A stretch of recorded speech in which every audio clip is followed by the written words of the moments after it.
Friends, आप सभी का एक बार फिर से मैं स्वागत करता हूं आपके अपने इस favourite YouTube channel MW by VK Pandey में।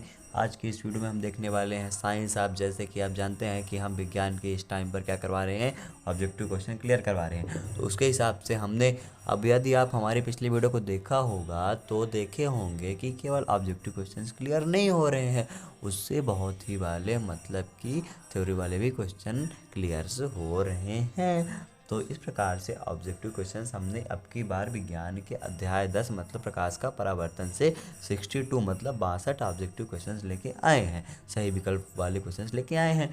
तो आप जानते हैं कि अब की बार यूपी बोर्ड जो है तो शिक्षा मंत्री मतलब शिक्षा द्वारा शिक्षा केंद्र में उसका जो है तो बोर्ड से क्या कर दिया गया, ऑब्जेक्टिव प्रश्नों की संख्या जहां 6-7 रहती थी, 10 रहती थी, अधिकतम 12 रहती थी, तो इस बार 20 कर दिया गया है। उसके हिसाब से बहुत ही ज़रूरी है। तो चलिए, हमारा पहला क्वेश्चन है कि प्रकाश की किरण गमन करती है तो सीधी रेखा में गमन करती है। क्वेश्चन नंबर 2 कहता है कि प्रकाश का वेग न्यूनतम होता है किसमें, कांच में होता है। क्वेश्चन नंबर 3 मोटर गाड़ी के चालक के सामने लगा रहता है, क्या लगा रहता है, उत्तल दर्पण लगा रहता है। क्वेश्चन नंबर 4 कहता है मोटर कार के हेडलाइट में किसका प्रयोग होता है, तो अवतल दर्पण का प्रयोग होता है। हेडलाइट में मोटर का हेडलाइट में क्या होता है, अवतल दर्पण का प्रयोग होता है, लेकिन कांच जो शीशा होता है उसका उत्तल दर्पण का। ठीक है, इसमें बात को जरूर ध्यान रखिए क्योंकि कंफ्यूज हो सकते हैं आप। तो समतल दर्पण द्वारा बना प्रतिबिंब क्या होता है, काल्पनिक होता है। लेंस की क्षमता का SI मात्रक क्या होगा, बताइए, डाईऑप्टर होता है।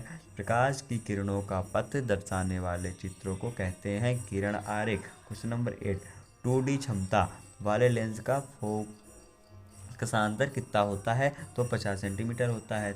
ठीक है ना। अब किसी उत्तल लेंस का फोकसांतर 50 सेंटीमीटर है तो उसकी क्षमता क्या होगी, +2D होगी, क्योंकि अभी हमने उसके जस्ट ऊपर वाले क्वेश्चन में देखा है। क्वेश्चन नंबर 10 कहता है कि प्रकाश की किरणों के समूह को कहते हैं, क्या कहते हैं, किरण पुंज कहते हैं। क्वेश्चन 11 कहता है उत्तल लेंस की क्षमता क्या होती है, धनात्मक होती है। क्वेश्चन 12 कहता है अवतल लेंस की क्षमता क्या होती है, तो लेंस की क्षमता ऋणात्मक होती है। उत्तल लेंस को क्या कहते हैं, कौन सा, आभासी लेंस कहते हैं। अवतल लेंस को कहते हैं क्या, अवतल लेंस को अपसारी लेंस कहते हैं। निम्न में से कौन सा पदार्थ लेंस बनाने के लिए प्रयुक्त नहीं किया जाता है, तो वो मिट्टी का प्रयोग नहीं किया जाता। किस दर्पण से हमेशा वस्तु से छोटा प्रतिबिंब बनता है, तो उत्तल दर्पण से। क्वेश्चन नंबर 17 कहता है कि किस दर्पण से वस्तु का बड़ा प्रतिबिंब बनता है, तो अवतल दर्पण से। क्वेश्चन नंबर 18 कहता है प्रकाश के परावर्तन के कितने नियम हैं, तो 2 नियम हैं। फिर जब प्रकाश की किरण हवा से कांच में प्रवेश करती है तो मुड़ जाती है, तो क्या होता है, अभिलंब से निकट जब होती है तब मुड़ जाती है। फोटोग्राफी कैमरा का अभिदृश्यक होता है, उत्तल लेंस होता है। साइड मिरर के रूप में प्रयुक्त होता है उत्तल लेंस। एक अवतल दर्पण की फोकस दूरी 10 सेंटीमीटर हो तो उसकी वक्रता क्या होगी, 20 सेंटीमीटर। निर्गत किरण एवं अवलंब के बीच बने कोण को क्या कहते हैं, निर्गत कोण। सरल सूक्ष्मदर्शी में किसका प्रयोग होता है, उत्तल लेंस का। किस लेंस के द्वारा सिर्फ काल्पनिक प्रतिबिंब बनता है, अवतल लेंस के द्वारा। परावर्तन के नियम से निर्धारित होता है क्या, परावर्तन कोण बराबर अपवर्तन कोण। काल्पनिक प्रतिबिंब होता है क्या, सीधा। लेंस में मुख्य फोकस की संख्या कितनी होती है, 2। सर्च लाइट का परावर्तक सतह होता है अवतल। दाढ़ी बनाने में कौन सा दर्पण का प्रयुक्त होता है, अवतल। एक उत्तल लेंस की क्षमता एक डायोप्टर हो तो लेंस की फोकस दूरी क्या होगी, +100 सेंटीमीटर। क्वेश्चन नंबर 32 कहता है किसी गोली दर्पण तथा किसी पतले गोली लेंस दोनों की फोकस दूरी -15 सेंटीमीटर। दर्पण तथा लेंस समोता होता है कब, जब दोनों अवतल लेंस हो। प्रकाश के परावर्तन के कितने नियम है, हमारे पास परावर्तन के 2 थे और प्रकाश के परावर्तन के भी 2 नियम है। किसी माध्यम में अपवर्तनांक का मान क्या होता है, अपवर्तनांक का मान sin I/sin R होता है। एक उत्तल लेंस होता है क्या, किनारों की अपेक्षा बीच में मोटा होता है। अवतल लेंस का आवर्धन मीटर बराबर होता है कितना, V/U के। गोली दर्पण के फोकसांतर एवं वक्रता त्रिज्या के बीच संबंध क्या होता है, R = 2F। ठीक है ना, मतलब 2 गुना होता है, 2 गुना।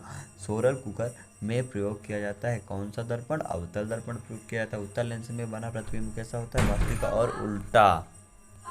उत्तल लेंस में जब बिंब F और 2F के बीच रखा जाता है तो तब बना प्रतिबिंब कैसा होता है, बड़ा और वास्तविक।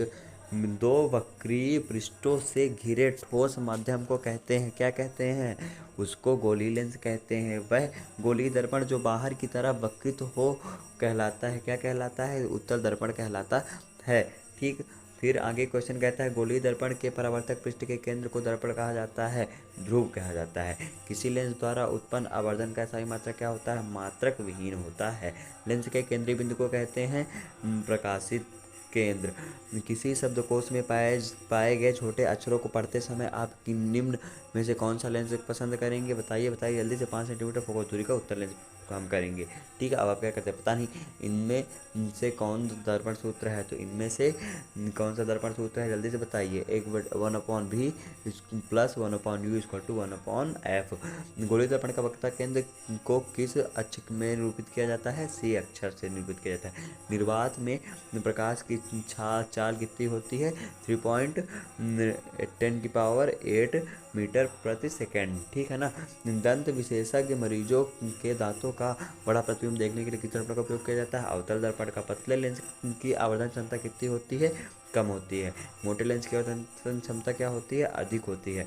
के ध्रुव और मुख्य फोकस के बीच रखे बिंब की प्रतिबिंब की प्रकृति क्या होती है, आभासी एवं सीधी होती है। उत्तल लेंस का प्रकाशिक केंद्र और मुख्य फोकस के बीच रखे बिंब का प्रतिबिंब की प्रकृति कैसी होती है, उसकी प्रकृति जो होती है तो वो कैसी होती है, आभासी एवं सीधी होती है। अवतल दर्पण के मुख्य फोकस पर रखे बिंब का प्रतिबिंब की स्थिति क्या होती है, अनंत पर होती है। उत्तल लेंस के मुख्य फोकस पर रखे प्रतिबिंब की स्थिति जो होती है तो अनंत पर होती है।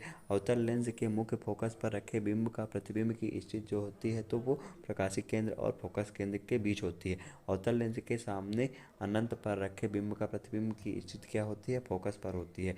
क्वेश्चन नंबर 59, मतलब आने वाले इस वीडियो के आखिरी क्वेश्चन आ रहे हैं, 2-3 क्वेश्चन और बचे हैं। अवतल दर्पण के सामने अनंत पर रखे बिंब का प्रतिबिंब की स्थिति क्या होती है, फोकस पर होती है। यहाँ पास कंफ्यूजिंग क्वेश्चन है, आप थोड़ा सा माइंड लगाइएगा। हमारे वीडियो का 60 क्वेश्चन जो कहता है कि लेंस के प्रकाशिक केंद्र से गुजरने वाली प्रकाश किरणें अपवर्तन के पश्चात क्या होती है, 7 रंगों में व्यक्त हो जाती हैं।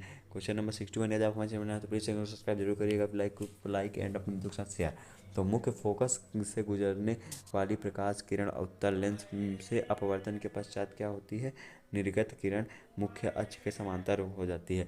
ठीक, अब यहाँ पास क्वेश्चन हमारा 62 क्वेश्चन कहता है कि मुख्य अक्ष के समांतर आने वाली कोई प्रकाश किरण अवतल लेंस से अपवर्तन के पश्चात क्या होती है, तो वो निर्गत किरण मुख्य अक्ष से दूर हो जाती है। तो हमारा वीडियो यहाँ पास समाप्त होता है। या तो हमारे चैनल है तो प्लीज़ चैनल को सब्सक्राइब, वीडियो को लाइक एंड शेयर। आप चैनल में जाके पिछले वीडियो को ज़रूर देख लें क्योंकि बहुत इंपॉर्टेंट वीडियो हैं।